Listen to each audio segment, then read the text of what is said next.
Tala polosa. Et si malisute. Pour moi, comme on a kuna. Bateau va travailler dans Nzambe. En tout cas, basi bake musika. Donc là, va, yo ba mission na to pesa aux autres comme il faut. Place no awe za susute. Ah? Oyoki, allez quitter. Polosa. On a bacha malina kali. Na lomo na kekuna. Na kekuna. Là va. Ah. Oh, nous avons un arrange. Comment pocket? Ah ouais. Ni oyomi kaka. Vraiment. Qui ça? Et en plus, Nayoki qui est commis partout dans l'Europe, dynamique Congo commis partout dans l'Europe. Comment pocket? Ça est commis partout.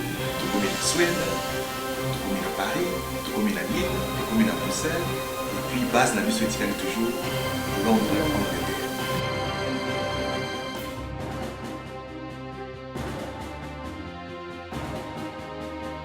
Biso na dynamique Congo.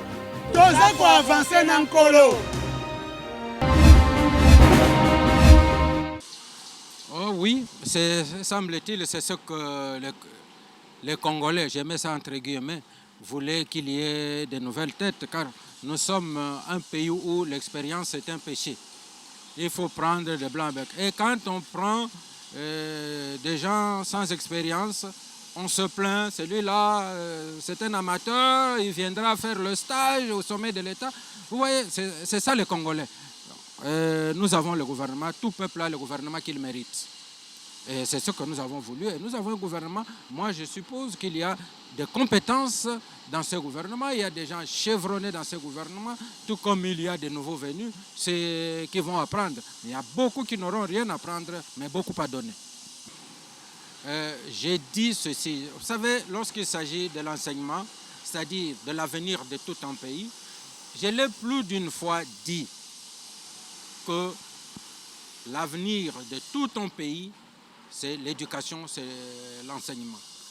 J'ai toujours donné l'exemple de la Suède qui aujourd'hui, si vous regardez très bien, c'est le pays le plus développé du monde. Et ce pays, quand il a vu venir l'industrialisation, ce pays s'est dit, oh, il y a l'industrialisation qui arrive, pour que cette industrialisation ne nous tombe pas sur la tête, préparons-nous. Il s'est préparé comment? En planifiant son enseignement. À tel point que quand l'industrialisation est arrivée, il a trouvé des cadres, on l'a pris en charge au lieu que d'être conduit. Mais eux-mêmes, ils ont commencé à conduire cette industrialisation. Mais chez nous, tout nous tombe sur la tête. L'Internet nous tombe sur la tête. La télévision nous tombe sur la tête. Tout nous tombe sur la tête et après on commence à se débrouiller comment le faire. L'enseignement, aujourd'hui, il y a un vrai problème. Et j'aime témoigner clairement que lorsque M. Laurent Désiré Kabila arrive au pouvoir en 1997, il était scandalisé par cette pratique où ce sont les parents qui payent en lieu place de l'État. Il a dit qu'il va y mettre fin. Mais il avait suffi de s'asseoir, de regarder l'argent, dit non, ce n'est pas possible d'y aller maintenant. Sinon, en cherchant à opérer un malade, on le tue. Hein, vous croyez que c'est ça la maladie, vous allez arracher un membre qui va le tuer. Aujourd'hui, concrètement, nous avons plus de 100, je crois, on parle même de 150 000 enseignants dans le public qui enseignent et qui ne sont pas pris en charge par l'État congolais et qui ne sont payés que par la contribution des parents. Le programme du gouvernement, c'est de payer 15 000. Mais alors, la centaine qui resteront, ils seront payés par quoi? Ça, c'est un vrai problème. Donc, je pense que le problème de la gratuité, on y est allé plus par populisme. C'est une décision plus politique que réellement rationnelle. On devrait y aller calmement, d'abord en cherchant d'abord le moyen que l'État dote, paye tous les enseignants. Et à ce moment-là, il sera question de bien payer ces enseignants et de construire les infrastructures publiques. Parce que vous savez, il y a des coins où les enfants ont fui les écoles privées pour aller vers l'enseignement public, mais il n'y a plus de place. Est-ce qu'on a résolu le problème? Je pense que non. C'est un problème sérieux qu'on a pris à la légère et qui risque de compromettre l'entame du gouvernement Ilonga. Mais j'ai dit que de façon populiste, ça pourra être prêt, mais ça ne va pas résoudre les problèmes. Bien au contraire, ça va créer les problèmes. C'est-à-dire, les enseignants qui ne seront pas payés ne vont pas enseigner. Je suis même les enseignants qui, vous prenez par exemple dans toutes les écoles conventionnées, il y a ce que l'État paye et avec la contribution des parents, on leur ajoute une prime.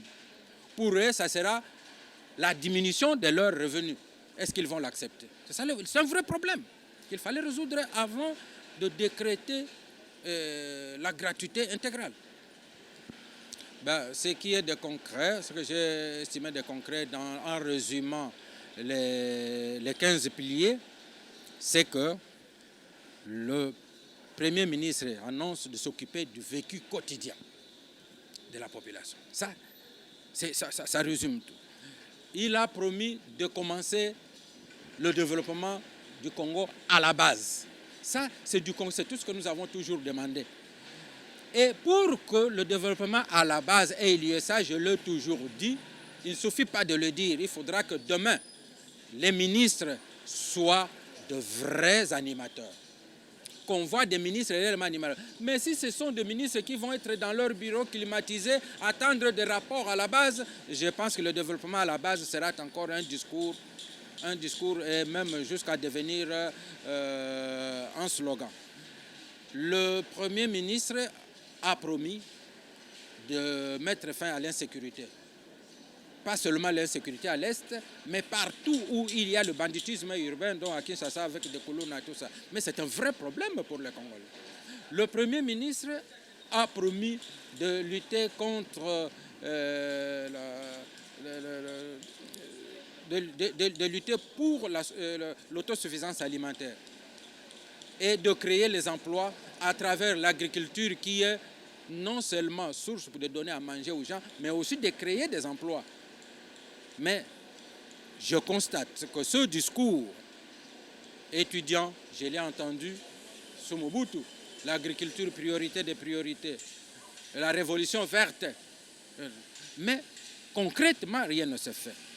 Nous sommes arrivés plus récemment, maintenant où je parle, je viens de Kanyamaka, c'est du côté de l'INERA, j'ai trouvé le gouvernement avec de petits tracteurs comme ça, juste de petites histoires pour faire les jardins dans la parcelle. Ils croient faire de l'agriculture avec ça.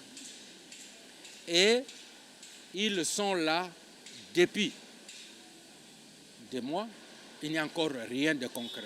Mais par contre, au service national, en moins d'une semaine, on a déjà des centaines d'hectares labourés. Et c'est pourquoi, à travers ce discours du Premier ministre, j'ai beaucoup apprécié l'intervention de l'honorable Jeannette Kabila, qui a demandé à ce qu'on revienne au service national. Outre le fait que ce service national va créer la cohésion entre les jeunes, va donner l'esprit patriotique aux jeunes, va produire pour lutter contre la faim. L'année passée, c'était quelques 200 hectares. Maintenant, il y a des centaines, des milliers de sacs de maïs qui sont là maintenant. Il faut les évacuer. Mais si ils font comme prévu 1400 hectares, vous mangerez le maïs ici, comme les Quinois aimaient blaguer, qu'on a dit que le maïs c'est comme à la caillasse. Donc, je pense qu'il faut avoir des projets concrets plutôt que des projets protocolaires, dans lesquels, généralement, les gens qui présentent ces projets ont leurs intérêts personnels. Le gouvernement va faire ce projet, je vais avoir la commission avec tel qui va vendre des tracteurs, je vais avoir la commission avec tel. Et généralement, on vous vend des tracteurs qui ne sont pas dignes, on vous vend des engrais qui ne sont pas adaptés à votre sol, et à la fin du compte, on continue toujours l'agriculture, priorité des priorités, alors que cette fois ou jamais, on peut passer à autre chose, notamment en finançant les services nationaux. C'est ce que j'ai dit tout à l'heure. Bukangalonzo, il y avait des centaines de millions de dollars. Après la première récolte, c'est fini.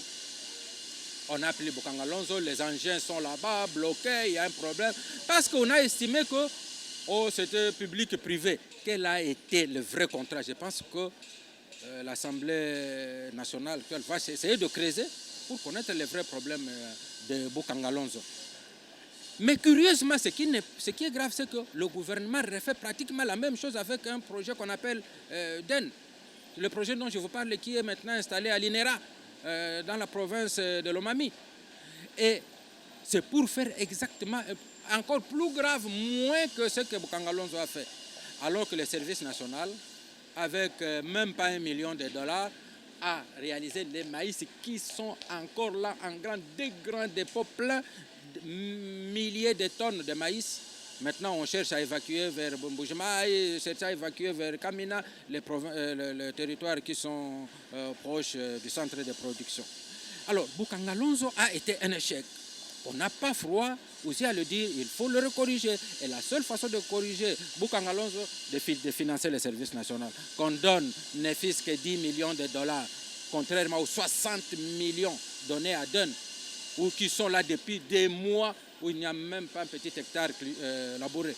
Qu'on donne ne fût-ce que $10 millions au service national et on verra ce qu'on verra et le Congo va résoudre le problème.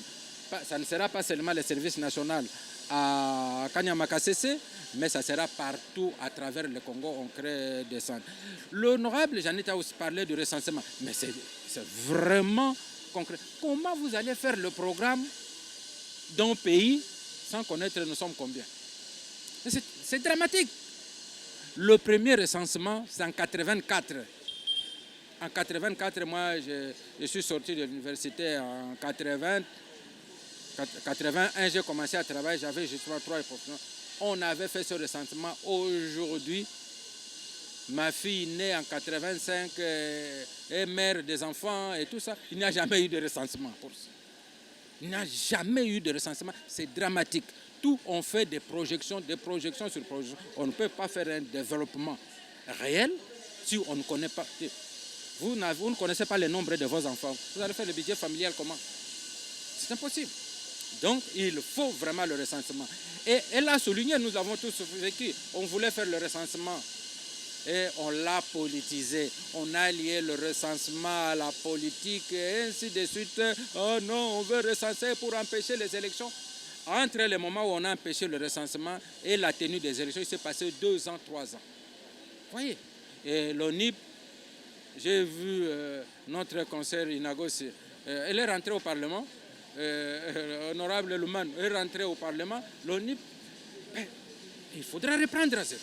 Il faudra réactiver l'ONIP pour qu'on recense réellement la population. On doit savoir combien nous sommes. Bon, vous savez que je me veux tellement sérieux que je n'aime pas parler de choses non maîtrisées. Mais je suis quand même étonné par la démarche. J'ai entendu que l'ANR, pour la première fois, nous avons connu sous Mobutu les SNIP, les CC. Je n'ai jamais entendu que le SNIP a donné l'ordre pour qu'on aille enquêter. Je n'ai jamais entendu. Mais cette fois, on a entendu que l'ANR aurait donné l'ordre à l'inspection générale des finances d'enquêter sur les finances. Les gens ont applaudi. Il y a eu même un délégué de la présidence, je crois, de la communication, notre conseiller Kosema, je crois. Il est passé pour dire que c'est dans le droit de l'ANR, elle peut demander à ce qu'on puisse enquêter. Oui, d'accord, qu'on enquête. Mais à la présidence, on pensait que cette enquête s'arrêtera seulement à la gestion des ministres. Mais les finances de l'État n'étaient pas seulement gérées dans le ministère, il y a eu aussi la présidence de la République. Donc, il fallait, pour être complet, élargir l'enquête. Et lorsqu'on voit cette possibilité d'élargissement de cette enquête, on cherche maintenant à empêcher. Et qui empêche? C'est le directeur de cabinet. C'est pour la première fois dans ma vie de journaliste que je vois un directeur de cabinet agir comme un ministre, comme il était de l'exécutif. Je me souviens que sous Béassikou, il est arrivé à écrire au gouvernement au premier ministre, mais pour dire le président de la République me charge de. Mais ici, c'est le directeur de cabinet qui décide. Donc, c'est une politique qu'on doit nous expliquer avant que nous puissions nous y habituer. Pour le moment, nous estimons que ce sont des travers et qu'on empêche cette enquête. Mais vous savez ce qui m'étonne le plus? C'est qu'Akaj, la voix des sans-voix, toutes ces zones se taisent. elles se taisent. Elles ont applaudi. Ah, on va auditer Tchibala, on va auditer ces ministres. Mais quand les gens disent non, on doit aller jusqu'à la présidence et on interdit cette enquête à cage se tait. Les voix de sans voix, toutes ces ONG qui pendant longtemps ce sont des politiques qui se sont cachés pendant longtemps derrière l'étiquette des sociétés civiles, des ONG, se taisent et il faut maintenant la politique à visage découvert. C'est regrettable. Je pense qu'il y a lieu que le directeur de cabinet du président de la République aide réellement le président de la République à réussir le pari. Les Congolais ont beaucoup d'attentes et des attentes qu'ils mettent sur la tête du président de la République qui dans 5 ans rendra compte. Quand il ira rendre compte, ce ne sera pas au nom de tel conseiller, de tel directeur de cabinet, c'est lui. C'est sa réélection ou sa carrière politique qui se range. Mais c'est tout simplement regrettable. Je me souviens qu'étudiants, nous étions engagés pour défendre l'Afrique du Sud, pour que l'Afrique du Sud puisse avoir, disons, son indépendance, pour que la ségrégation raciale puisse avoir fin. Nous sommes battus pour l'Angola, pour l'examen, tout ça. Mais aujourd'hui, que l'Afrique du Sud estime que n'a que faire des autres étrangers, je pense qu'il y a une certaine sorte d'analphabétisme. Il y a de l'analphabétisme. Puisque les Africains, les étrangers qui sont là-bas participent à l'économie sud-africaine. C'est un pays très organisé. Tout ce que tu vends, tu payes la TVA. Tout ce que tu achètes, l'État en profite.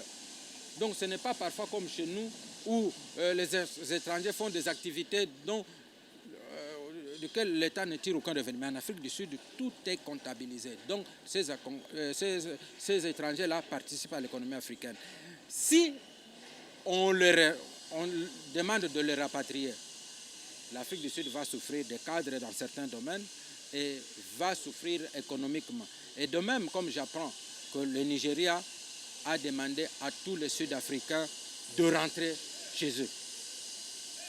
Et si les Congolais aussi demandaient à tous les Sud-Africains de rentrer, la Zambie vient d'annuler le match, et tout. C'est étonnant. Or, l'Afrique du Sud est considérée comme le pays locomotive de l'Afrique de l'Ouest, de la SADC. La SADC, avec la présidence de l'Angola, qui se tait. Ils se taisent. On a tué, j'apprends que parmi les 5 victimes, 2 sont congolais, c'est près de la moitié. Je pense que c'est inacceptable. Moi, je n'irai pas jusqu'à ce que le gouvernement congolais cherche à réparer un tort en causant le même tort, c'est-à-dire avoir des représailles contre les Sud-Africains. Non, c'est question d'activer que le président de l'Angola, qui est le président de la SADC, prenne conscience, qu'on nous dise soit la SADC existe, qu'il y a réellement libre circulation des gens, et l'intégration régionale, ou alors il n'y en a pas, on va créer des cloisons, chaque pays reste chez lui. Voilà. Bon, je suppose que c'est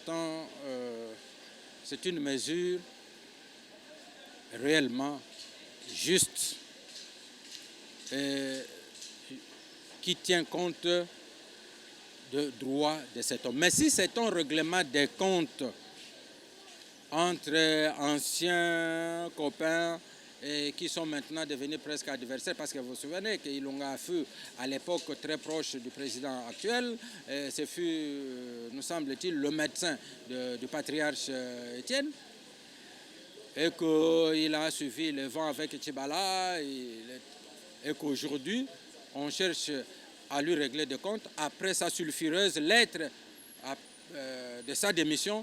Si on veut lui régler des comptes sur ce point-là, je pense que ce n'est pas acceptable. Mais si il y a effectivement de doutes sur sa gestion, et alors on ne peut pas qu'auditer Ilunga, qu'on libère l'inspection générale de finances, qu'elle audite tout, partout où les fonds de l'État ont été gérés, ou partout où il y a des doutes. Vous avez parlé de 15 millions et de ceci. qu'on en sache quelque chose, mais si on dit aujourd'hui c'est Ilunga qui aurait seulement, il a géré dans le cadre du gouvernement passé, alors ça serait une politique de 2 poids 2 mesures. Bon, en fait, la première des choses, c'est que dès le départ, on avait développé un discours qui était tout sauf politique. À l'UDPS, on disait, nous, avec Kabila, on ne peut pas, Kabila. On prenait, je ne sais pas partant de quoi Kabila était un diable. On a dit ça dans les médias, partout, non, avec la Kabylie, on ne peut pas, on ne peut pas. Et qu'aujourd'hui, les militants trouvent que vous avez dit que c'est un diable, maintenant vous êtes avec lui, ils veulent savoir. Ces discours-là, ce n'était pas acceptable. Donc, quand vous êtes un homme politique, vous devez faire un discours réaliste. Ce qui ne va pas, c'est qu'on n'a pas expliqué aux gens que Félix n'a fait aucun cadeau à Kabila. Mais si on est honnête, on constate que c'est Kabila qui a fait un cadeau à Félix, qui a eu la majorité présidentielle, mais qui n'a pas la majorité parlementaire. Honnêtement, le FCC devrait former tout le gouvernement. À lui seul, oui. C'est ça l'article 78 de notre Constitution. Donc, le FCC devrait former le gouvernement à lui seul. Le FCC devrait avoir... Mais puis c'est ça, la Constitution dit que c'est celui qui a la majorité parlementaire qui forme le gouvernement, qui donne le Premier ministre. Le Premier ministre est le formateur du gouvernement. Il forme le gouvernement.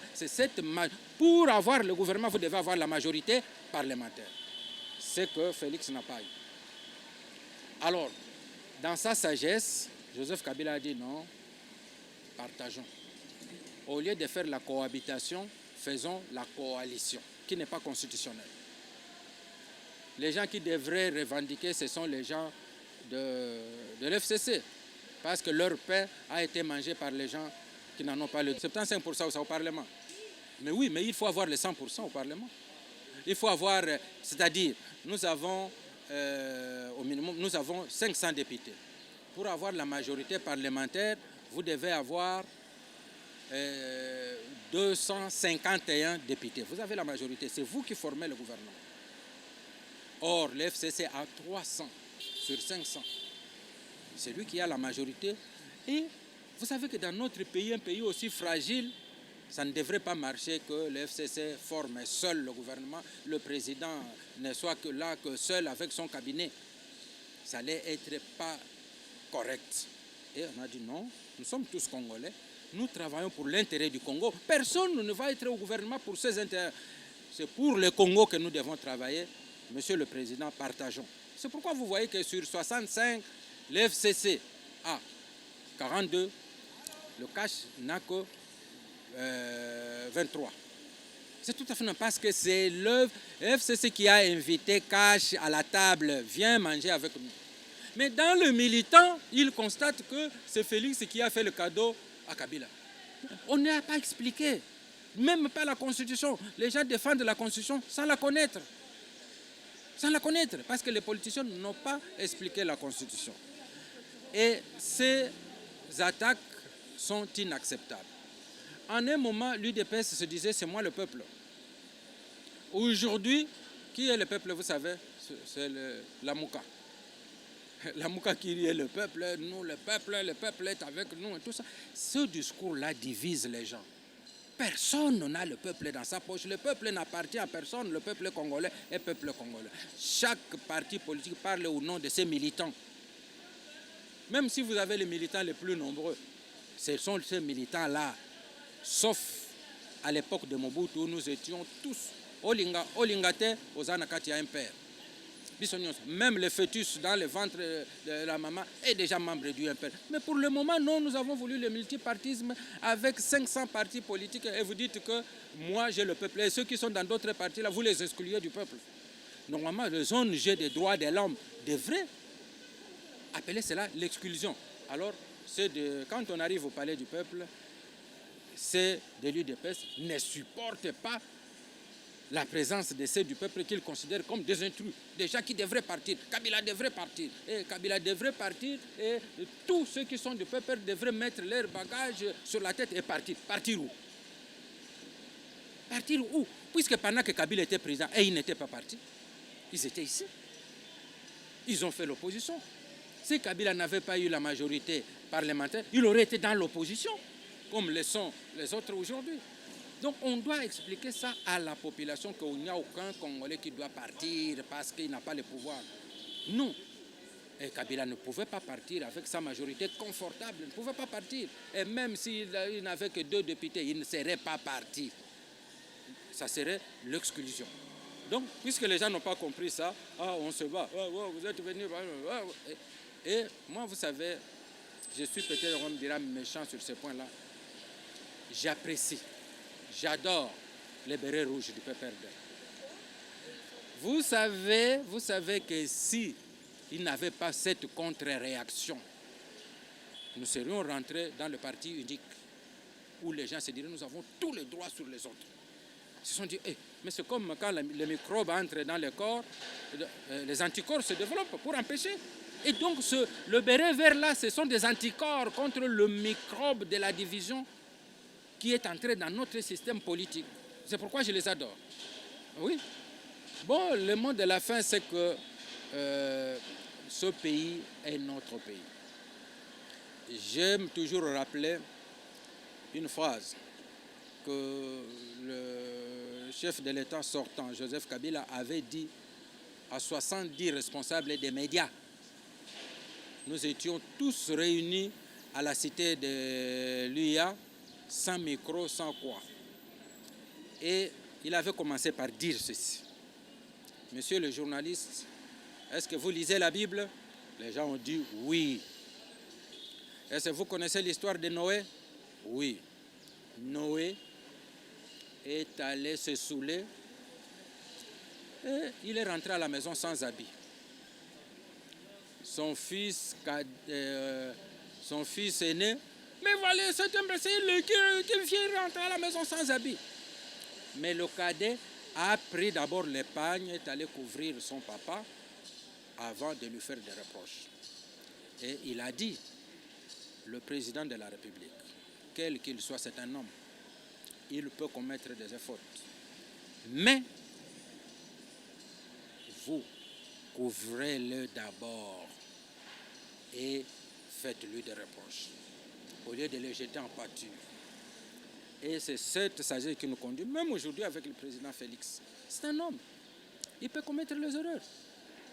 Ce n'est pas de notre rôle, surtout nous les médias, de le jeter en pâture, d'en faire quelque chose à rire, surtout dans les réseaux sociaux, dans vos télévisions qui n'ont pas de limites.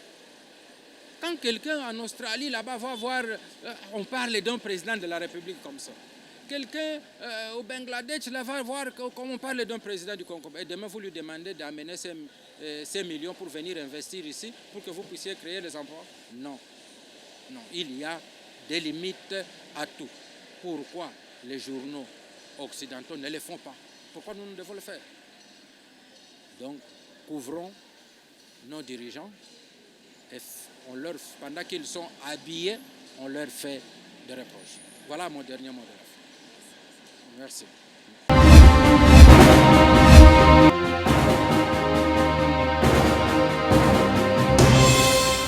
Patron nga Polosa esimba lisute po makambo na moni kuna bato ba travailler na Nzambe en tout cas basi bake musika. Donc là va yo ba mission na to pesa ozo sango comme il faut. Place no awe za susute. Ah oyoki allez quitter Polosa on na ba chama ni na kanyo na lemo na kekuna là va ah on nous on arrange na Comment Boquette? Ah ouais, vraiment. Qui ça? Et en plus, il y a qui ont commis partout dans l'Europe, dynamique, commis partout dans l'Europe. Comment Boquette? Ça est commis partout. Tout comme en Suède, tout comme à Paris, tout comme à Lille, tout comme à Bruxelles. Et puis, base la mission est toujours Londres, Angleterre.